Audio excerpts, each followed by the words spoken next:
Hello everyone, it's Yvonne here from the Aussie Goddess to do the last two monthly readings, and this one will be for Pisces. Hello Pisces, thank you so much for subscribing to my channel. And if you're new on board, welcome. If the readings don't resonate with you, you can go and check other aspects of your natal chart on Cafe Astrology. It's very easy to do. Because sometimes people write, that doesn't resonate with me, but to be honest with you, if it's not resonating, it's not for you, move on. There's no need to even comment about it. You just have to recognize it's not your reading. So don't be so stuck in the sun sign. Sometimes your moon sign, your ascendant or your rising sign can be much more evident. Okay. We have the Seven of Swords coming out here. Now the Seven of Swords is a funny card because it can be talking about dishonesty, not doing things the right way, not being honest in your dealings. Sometimes it can talk about walking away from something and taking your lessons with you. Now behind this we have the Emperor, and behind that we have the Six of Pentacles.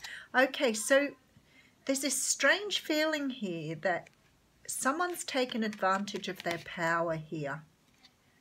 The Emperor is a card that represents someone who has lots of power, is very knowledgeable, experienced, can be somebody well respected. The thing is, the Emperor at the worst end can be somebody quite controlling, bossy, someone who really uses their power for the wrong reasons. Now, the reason I say that is because you've got the Six of Pentacles behind this. And of course, the Six of Pentacles is very, very much a card of give and take. And remembering that these readings are general and they do flip-flop. But when I look at these three cards together, to me, this is someone really taking advantage of a position of power. So it's someone exerting their power over someone but not sharing the way they work with them. So taking advantage of people and perhaps not always giving back the way you should, being manipulative or cold with people. Now, I'm not necessarily saying that's you, Pisces. This could be someone you're dealing with as well. So if you're dealing with someone who does seem like that, they're not very perhaps honest with you.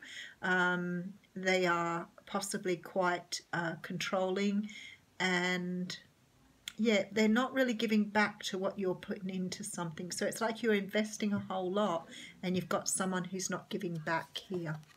Okay, so we have the Four of Swords coming out. So the Four of Swords talks about taking time out to rest. It can be about recuperation, recovery after surgery, but it's also about meditation and sort of like really taking that time out to rest your mind. We do have the Four of Wands here as well, so we've got two fours here.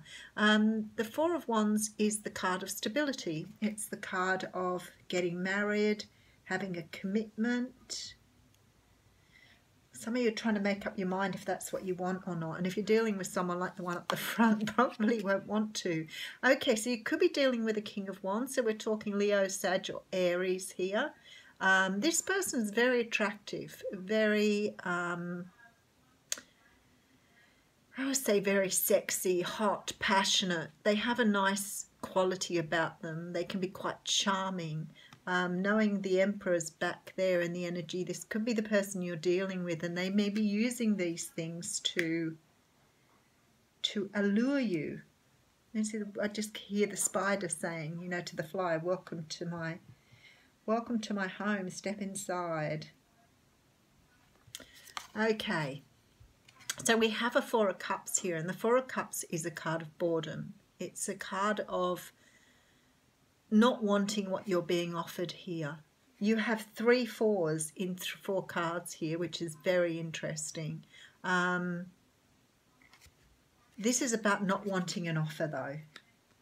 I'm going to go back and I'll do a full recap. Eight of Swords here. This is about being stuck in your head and unable to move forward here. This is...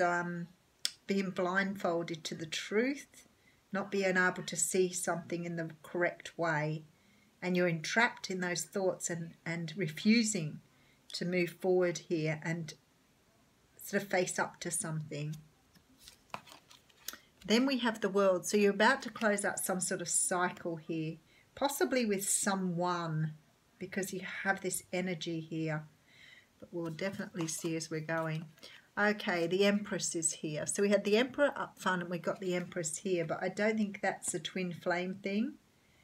I feel like you are probably very ready for love here, but the person you're with is probably manipulative.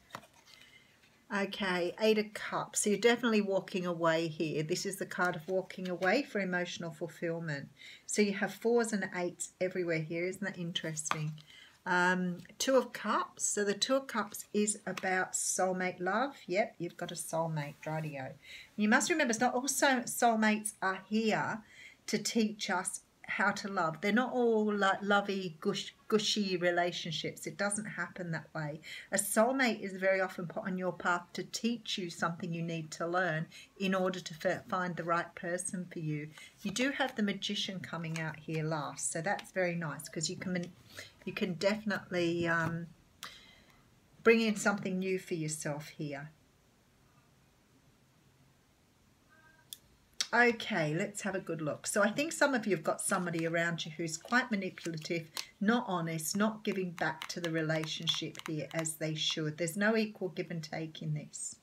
I feel like someone's made you an offer and you want stability, but this person is making you an offer that just doesn't look like what you want. There is a call here to take some time out because you're a bit stuck in your head over this whole thing. But you see, you're finishing out a cycle here and moving away. This person has come in to teach you about equal give and take. That's what it looks like here. You know, the correct way to have a relationship. It feels to me like you're putting a lot of effort into this and getting very, very little back again. You are like, this is the sad part. It's like you are ready for something really stable. You're ready to sort of put roots down with someone. You're ready to move forward with somebody. But this person you're with doesn't seem to, they don't seem to, I don't want to say match up to or mirror your energies, but it's like they don't reflect what you think is perhaps the best thing in a partner. It's like you're on different pages. Thank you. You're on completely different pages here.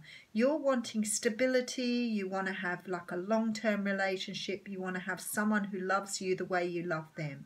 And what you've got here is somebody who doesn't do any of those things. I'm not feeling like they're a narcissist. It's possible, but it's more like this person is extremely self-centered, extremely selfish. And they just don't want to invest in this the way you do. You have the Magician here, which says to me that you can manifest something, you can manifest that which you want. Without doubt, you can manifest this relationship that you desire so greatly. But what you're doing at the moment is you're wasting your time investing in something that the other person does not see a relationship the same way you do. So if it's stability and love you're after, I don't think you're going to find it where you are. I think that you're going to walk away from this situation, close out a cycle and never return. This has been a soulmate lesson learned. But anyway, it's up to you. Of course, you don't have to walk away. I'm just saying what's in the cards here for you. For some of us, we keep going. You know, when somebody's not giving back, we just keep investing. We keep pulling out more and more and more and loving them more and caring for them more and trying to adjust what we're doing and giving more and more. And you wake up one day and you think, it doesn't matter what I do, this person's not changing. They're exactly the same person. And you've put in all this energy and it's exhausting. And you just wake up one day and think, I can't do this anymore. Especially if you're a generous, loving and kind person, the last thing you want to do is be taken for advantage, and that is what's happened here, for advantage. I think that's a cross between being taken for advantage and being taken for granted there. That card wants to come out. Okay, so the card I've got out here is Go Within. So it says here, you are a very intuitive person and there are many wonderful insights that lie waiting inside you. Take time to be quiet and reflect upon the desires of your heart through meditation or prayer. There's no need to take action right now. Be patient with yourself. So for some of you, you'll keep going with this and you'll keep investing. And for others of you, you're coming to a bit of a wake-up moment in March where you're deciding that you can't put anything more into this. It's just not giving back to you. Thanks, Pisces. Have a great month.